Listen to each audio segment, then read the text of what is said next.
Welcome to the Home Stagers and Designers on Fire podcast, where we help you attract more ideal clients, up-level your business, make more money, and still have a smokin' hot life. Hosted by best-selling author, coach, and speaker Marianne Cherico, this podcast focuses on business and mindset strategies that enable you to create a life and business by design. Now, let's get fired up. Well, hello there.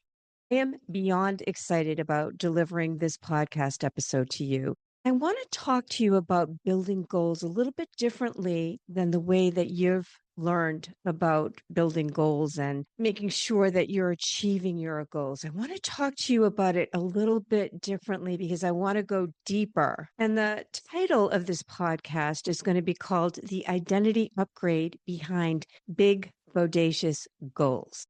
And let's start creating big, bodacious goals. Let's make this year truly be your best year ever. That's what excites me, especially about being a coach. I mean, this is what fires me up every time. So as we step into 2026, most people are doing what they do every year. They're setting goals, maybe personal or business or financial. But today I want to talk about a different kind of goal. Not the reasonable goal, not the safe goal, not the one your brain immediately agrees with because it feels familiar or doable. I'm talking about big, badass, bodacious goals. And they're the kind that make you want to gasp a little when you say them out loud. The kind that stretch you so far outside your comfort zone that your nervous system starts waving red flags saying, danger, danger, danger. And here's the thing. Here's what you need to know. That alarm system, your nervous system that causes you to say danger, danger ahead, it's outdated. Your limbic system, that part of your brain designed to protect you from the saber-toothed tiger, no longer serves you for things like having goals and wanting to achieve those goals. It doesn't know the difference between real danger and perceived danger. And so when we reach beyond our comfort zone, it sounds the alarms, even though we're not in really, any kind of danger. So when you think about what that big, huge goal is that seems impossible, and I invite you to pause this podcast now and think about what that might look like. Like, what would be the most amazing goal? And it doesn't feel safe and it really doesn't feel doable, but it would be like the best thing that you could achieve for this year. I want you to think big. What would that be? When you think about that big, huge goal that seems impossible, your brain is going to react as if your life is on the line, and it isn't, right? It's that whole saber-toothed tiger thing. It's going to try to pull you back toward what feels safe and familiar and predictable because that's what keeps our brain comfortable. And our brain's job, part of it is to make sure that we're in a place of comfort. But safety and comfort is not where growth lies. And comfort is not where transformation happens. It's important that you recognize this primal fear and take action in spite of it. That's how you slay the dragons. And as a side note, listen to my podcast episode number 171, where I talk about my theme for this year, which is being a slay queen. This will hopefully inspire you to pick a theme that excites you this year. So there's a book by Gay Hendricks called The Big Leap, and he beautifully talks about upper limit beliefs. And he says that we all have an internal success thermostat. And when we exceed it, when things start going too well in our life or business, we unconsciously sabotage ourselves to return to what feels familiar.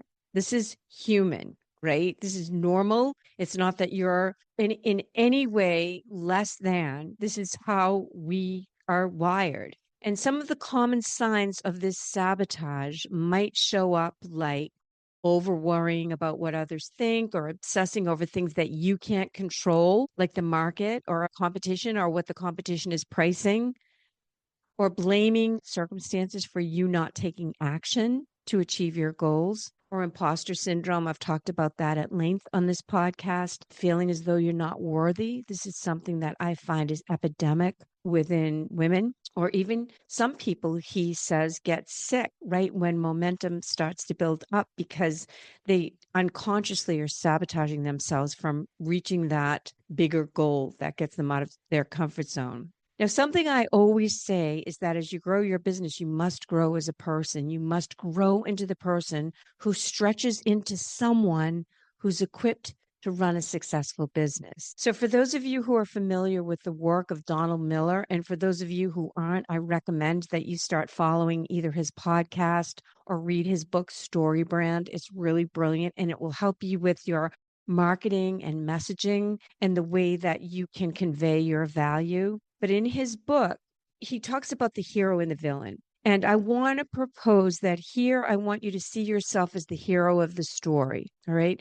The one who is trying to reach her impossible goal. Now, keep in mind that in every story, there's a villain. So it's the hero and the villain. And the villain, in this case, preventing you from reaching your impossible goal isn't the real estate market. It's not the economy. It's not your competition. It's not the agents who don't get staging. It's not the pricing of your competition. The real villain is fear dressed up as truth and as logic. Because fear is what shows up and says things like, now's not the right time to invest in growth, even when you know it is. Or it tells you, who do you think you are to put yourself out there? Don't get too big for your britches. Or what if this doesn't work? What if I fail? What if I have to go back to my 9 to 5 job? What if I look like a fool in my marketing when I'm doing video for social media? What if I hire the wrong person, the wrong coach, the wrong team player? What if I leave my safe job and fail at building a business? So there's so many other ways that fear shows up, but this is just to give you an example. And you may resonate with one of these, maybe more. As a coach, as somebody who believes in personal and professional development, I would challenge these fears and get curious about them. And we might explore where fear is the driver in the seat, like where is fear is stopping you from reaching your goals. Because fear thrives in your past. It thrives in the way you're wired, the neurology of your brain, the neural pathways, the way they're wired into belief systems. And it thrives in past mistakes instead of being pulled by future possibilities. And that's another mindset shift that I want you to think about. Don't look at your past to determine the big goals that you can create in your future. Look to your future self that you create in your mind's eye.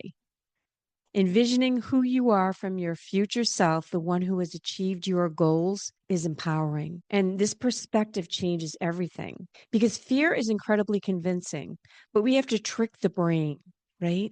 We can't let fear drive the ship. We have to slay those fears and let them know that we've got this. Our vision, our big goals needs to drive the ship. And the captain of that ship is you. And she has to be equipped to do this from the inside out, because if she's not, she'll put her foot on the pedal. She'll learn all the business strategies and marketing strategies, and she'll put the pedal to the metal. But at the same time, she'll be putting the other foot on the brake. So she will stay stuck.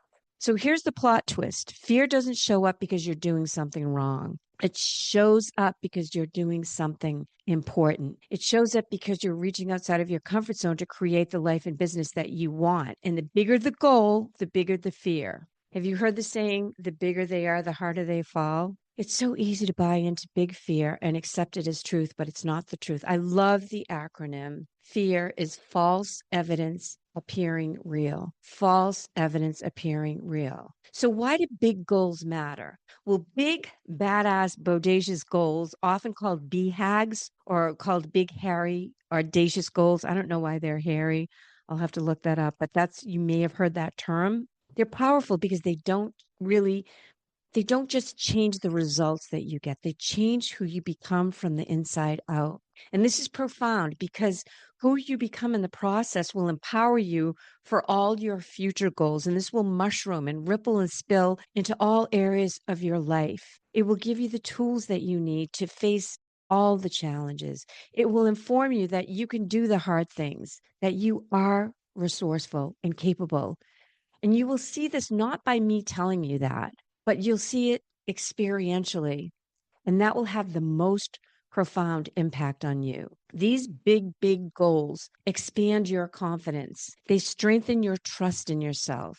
They force you to confront limiting beliefs that keep you playing small and prevent you from achieving your goals. And that only happens, again, through experiencing, putting yourself out there and moving toward those goals, not by doing affirmations or vision boards alone, by taking consistent action toward these big goals, even when you're scared.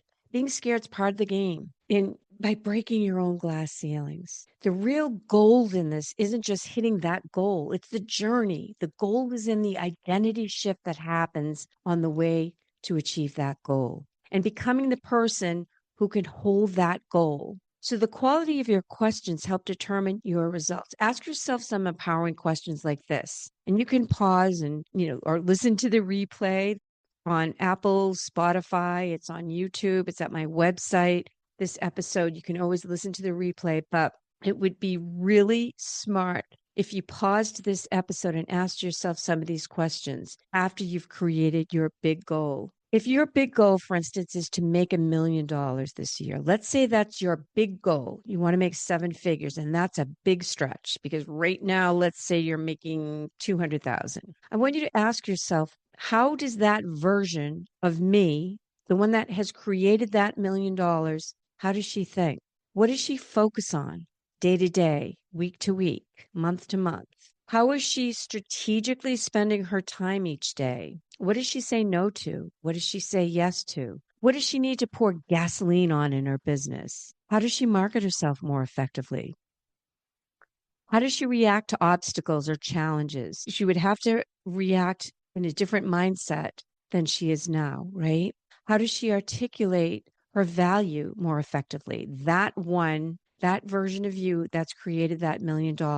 How does she dress? How does she take care of herself? Her inner mind and body and spirit. What does she protect? How does she manage her time? How does she delegate better?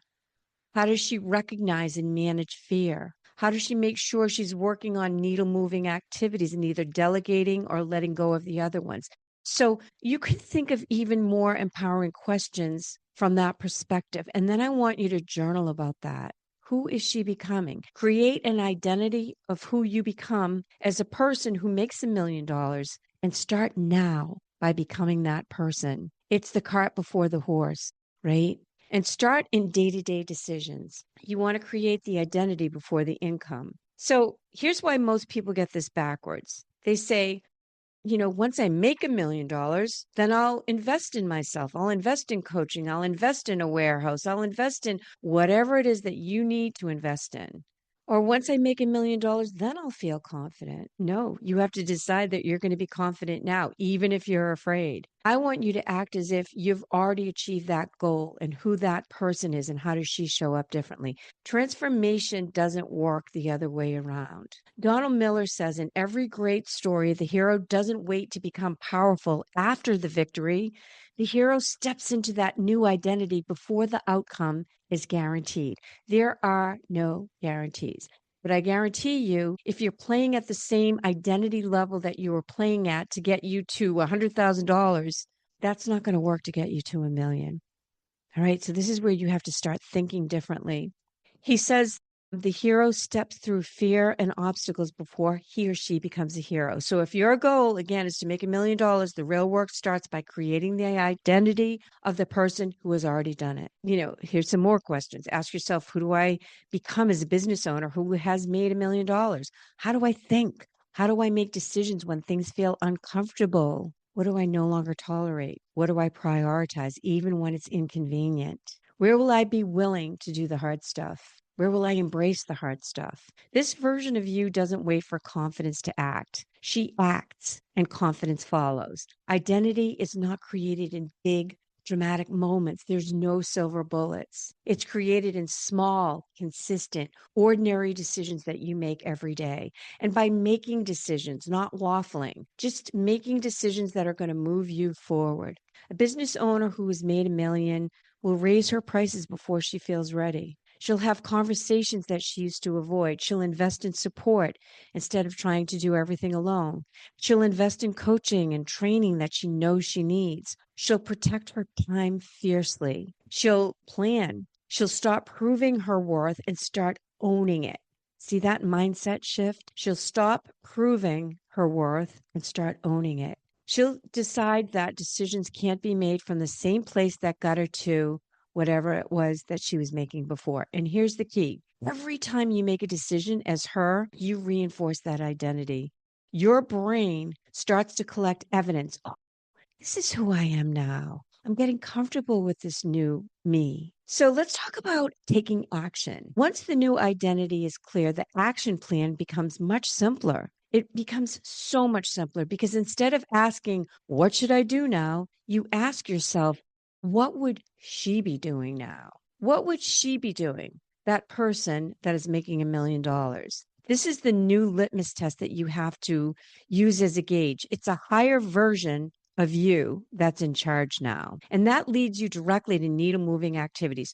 No more busy work, kind of spinning your wheels and getting nowhere, not scrolling on the internet, not doing everything yourself when you can be delegating lower value tasks, not hiding from challenges, not tweaking your logo for the 10th time, not getting out there because your website isn't perfect, but actions that actually move the needle and your business forward. So, for example, proactively building relationships with higher level real estate agents and having a clear, confident pricing conversation and marketing from a place of owning your value and articulating your value in a way that sets you apart and is so clear to your ideal clients that you have the goods. You speak directly to their hopes, dreams, and aspirations and their pain points in what you offer them in the way of your staging solutions and doing more leadership activities that set you apart, saying no to low pay, low energy opportunities that drain you. Sometimes being people pleasers, we want to say yes to all the opportunities. Like everybody sometimes wants me to speak for free. And if I feel as though there's going to be some kind of an innate benefit of it, then I'll do it. But if I feel as though, I'm just doing this because I want to be a nice guy, I have to reevaluate that because my time is valuable, right? So you want to do things that might make you feel uncomfortable. In fact, I propose that they will, because that's what will stretch your identity. And that's how you know that you're doing it right. There's a powerful concept from the book 10X is Easier Than 2X by Dan Sullivan and Dr. Benjamin Hardy. And I propose that you follow them as well and read that book. It's so filled with great, great value. And the concept that they propose completely reframes how we think about goal setting. And it ties directly into why big, bodacious goals are so transformational. Now, here's the counterintuitive truth. Based on their theory, when you aim to double your results, let's say you want to double your income, your brain tries to do it in a safe way. And it does it by adding a little bit more effort. Maybe you say yes to more things, which can possibly lead to burnout, or you work harder inside the same box. But I want you thinking inside a bigger box because this usually will lead to overwhelm, burnout, and scattered focus. So, what they say is that when you set a goal that's significantly bigger, something that feels almost unreasonable, right? Like, I want to make $1 million this year. It forces different questions. Why does that matter? A 10X goal demands that you get more clarity instead of hustle, that you have more strategy instead of busyness. Because we can often feel that, well, I'm really busy and I don't know if I can handle any more in my business. But you often have to slow down to speed up. That's why, again, not to be totally self promotional, but that's why working with a coach is really important because a coach will help you see that and help you get back to focusing on the needle moving activities that actually matter. A 10X goal also demands that you have more courage instead of comfort. It pushes you out of your comfort zone. You can't reach a massive goal by doing more of the same thing. You reach it by doing less, but better, more effectively, with an incredibly powerful, empowered mindset and spot on strategy. That's the sweet sauce. Big goals eliminate distraction. This is why big goals are so powerful. They immediately eliminate low value activities. They expose what's not necessary, the things that you're doing that aren't effective. They force you to focus on needle moving actions only. And a business owner who wants to double her income might ask herself, how can I work harder? Right? So you want to double your income. You might say things like, well, how can I work harder? I'm already working so hard. I'm the chief cook and bottle washer. But you're asking yourself the wrong questions. When you have a big, big goal, You know you can't work harder. There's not enough bandwidth in 24 hours for you to work harder. Big goals demand a bigger identity. A business owner that's thinking in 10x terms asks questions like, what must I stop doing? And what must I do more of? Where am I settling? What am I tolerating that no longer aligns with who I'm becoming? Maybe it's a team member that's not doing what you need them to do or is taking up a lot of bandwidth. What are you tolerating that no longer aligns with who you're becoming? Maybe it's working with clients that don't want to pay you what you're worth. Who do I need to surround myself with? You know the saying, the 5 people that you surround yourself with will be pretty much the litmus test for who you become. It's true. You need to surround yourself with other people that have big dreams, big goals, that you inspire each other. I started a mastermind group. Well, it's our little casual mastermind group with a couple of colleagues, and it's very inspirational because we all have big goals and we all put ourselves out there and support each other. And it's very exciting. I don't want to be around naysayers. I don't want to be around people that poke holes at my goals or bring me down. I want to be around other women that lift each other up as they're lifting up themselves, and smart women who are, badass business owners. Who do you need to surround yourself with? Big goals demand a bigger identity. You can't stay the same person and expect radically different results. So again, this philosophy brings us back to identity. A 10x goal isn't really about the number. It's about who you must become to achieve it. You might not make that $1 million. I'm not telling you not to strive for it, but who you become is going to give you the tools that you need to handle anything. And that's when I'm talking about personal and professional growth. That's what I'm talking about. When you think bigger, you stop negotiating with fear, right? We all negotiate with fear. We think of reasons why we shouldn't do the things that we know we need to do because they make us feel uncomfortable. So when you think bigger, you acknowledge fear and you keep it in its place, and you stop playing small and you stop trying to prove yourself to anybody but yourself. Instead, you ask higher quality questions, you solve higher quality problems, and you take braver actions. And that's why, ironically, 10x, according to Dr. Benjamin Hardy and Dan Sullivan, often feels lighter than 2x because it frees you from the busy work and helps you focus on the important things. And it pulls you into alignment with the person you're meant to become, the highest and best version of you. So here's a direct quote from that book. Every time you commit to 10x, the commitment takes you on a journey. The journey is the peeling away of more layers of the onion, discovering the essence of who you are. Each layer you peel away is a letting go of your former self, transforming you increasingly into your truest self. And I would like to propose that your truest self isn't the one that's afraid. It's the one that builds her most amazing life. And that's pure gold. Now let's just talk about briefly your identity and the action loop. So here's what's powerful. When you act from your future identity, you get better results. And those results reinforce that identity, as we talked about. And the identity makes the next bold action easier. So that's the loop. Your big goal stops being a fantasy and it becomes inevitable because you are no longer waiting to become her. You already are showing up as her. One decision, one conversation, one bold action at a time. And that's why when I do a complimentary coaching discovery session with potential clients, I ask my clients to create a future vision of who they might be, what their business and life will look like a year from now, as if it were happening, as if they were living it now. And often they start creating this big vision and they start talking about the reasons why they can't do it. And I always ask them to put that on the shelf for now, that we'll get to those challenges, those obstacles. We will absolutely get to them. But right now, create that future self. What does that look like? Who are you? What have you created in your business? Do you have a team? Are you delegating more? Or are you staying more boutique-y? Like, flush out that future self. This is what we do in this discovery session.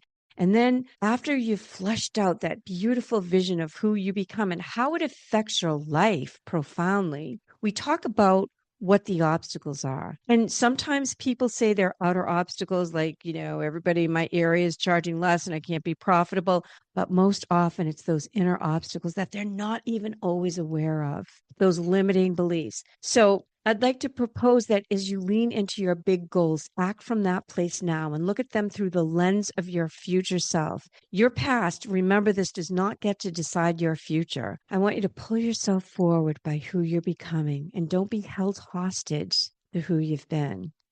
This is the year of total badass, bodacious goals.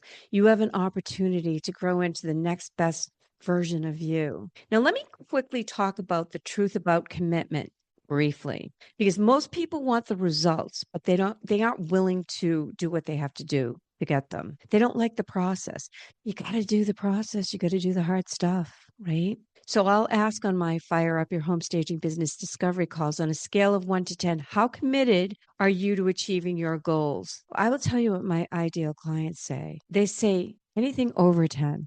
I want them to say, 1,000. I want them to be committed. I want them to get excited about their goals, because commitment means investing before you see the evidence appear. It means being excited about what's possible and really wanting that goal to come to life.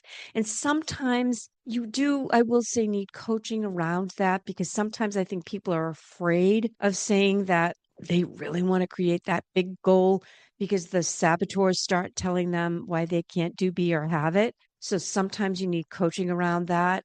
But being excited about your goals are really important too. Now, having said that, I find that I work harder on myself when I'm working with someone who has achieved the goal I would like to achieve. So, for instance, I've worked with different coaches who have achieved the goals that I'd like to achieve. And an example that I can give you is I go to the gym and I take challenging workout classes from this one fitness expert, because she is, she's just in really good shape. She's a little bit younger than me, but she knows how to push us beyond what might feel comfortable. And that's good for me, because if I were home doing the same exercises, I might slack. I might say, I've done enough reps, even though I could do more. And I might find something else to do. My brain starts to wander because I'm starting to feel uncomfortable and I don't want to do this anymore. There are a number of ways my brain might sabotage me if I was at home doing these exercises. So I know that if I want to get a really good workout, I go to Jackie's class. When I commit to this class, I'm all in. When I'm there, I'm not thinking about what I should be doing, whether I should be working on my podcast or the other content that I'm creating. I'm all in. I'm 100% present, and I do the work and I deal with the discomfort so that I get the end result. The goal has to be bigger than the discomfort, guys. This is what I want you to think about. Everything we avoid is tied to a feeling we don't want to experience. But growth requires that we lean into discomfort and we feel the feels, right? That's how you step into 2026, not playing it safe, but playing it to win. If this episode resonated with you, it's probably because part of you already knows that you don't have a motivation problem. You don't have a talent problem. You don't even have an information problem. There is so much information out there online, business strategies, business books, marketing, all that. There's so much information. So it's not that you don't have the information. What you may have is a clarity problem, an accountability problem, a support problem. You're trying to do it all alone. You're standing at the edge of a bigger goal, but your brain keeps pulling you back toward what feels safe. And it's as if you're the fish looking from the inside of the bowl and the bowl is small and limiting, right? This is the fishbowl metaphor, and it perfectly illustrates how it's difficult to see how you self-sabotage. Picture yourself as a fish that's immersed in a small bowl. And that small bowl represents unconscious beliefs and habits that you have. Often our beliefs, our self-sabotaging beliefs, are unconscious. So you can't see the water. You're the fish in the bowl and you can't see the water, the limiting patterns. And you don't realize that the bowl limits what you're capable of. The size of that bowl restricts your growth, just as your hidden beliefs keep you from achieving your goals, making you unknowingly swim in circles and stay stuck. Here's an interesting fact to think about. Goldfish grow, they literally physically grow according to the size of the bowl. So how big is your bowl and how are you going to grow into it? I would love to help you with that. That's exactly why I offer my Fire Up Your Home Staging coaching discovery sessions. Again, just to kind of quickly recap what we talk about in those sessions, I help you get crystal clear on the big goals you actually want for this year, not the safe ones, the big ones, the ones that are important to you for your business and life. I help you identify what's been keeping you stuck, the inner and outer things that have kept you stuck. And then we can discuss how coaching can help you create a clear, doable path forward so that you stop spinning your wheels and start moving with total support from me. I support my coaching clients, I will say, with my whole heart and soul. This is my reason for being. This is not about me. It's about you. And there's no pressure. There's no obligation. All I ask is that if you commit to that discovery session, that you do want to learn about coaching, that you're not just looking for a free discovery session, that you really want to invest in you. And you may decide that I'm not the right coach for you, and that is absolutely okay. I would like to propose that if it's not me, invest in somebody else, okay? Because it's game changing. Really truly is. Be done with playing small. Like if you're really done with playing small and you're ready to stop letting fear make your decisions and you want 2026 to be the year you become that person who achieves those bigger goals, I would love to work with you. You don't have to do it alone. Okay. All you have to do is go to my website, www.coachingbyMarianne.com. Marianne's Marianne. I also have a link in my show notes to book a discovery session. You can DM me on Instagram at Homestager Coach Marianne. There's a number of ways you can reach out to me. I would love to talk to you. I live to help make homestagers and designers make more money, build the business that they absolutely love in spite of any fears, and let it ripple and spill into an amazing life. Because as far as I know, this is the only one that you have. And every day counts. So if you're interested, I would love to talk to you. This episode of the Homestagers and Designers on Fire podcast has ended. Be sure to subscribe for more strategies on how to attract your ideal clients, uplevel your business, make more money, and still have a smoking hot life. And don't forget to review this show so that we can continue to bring you top-notch content. See you on the next episode.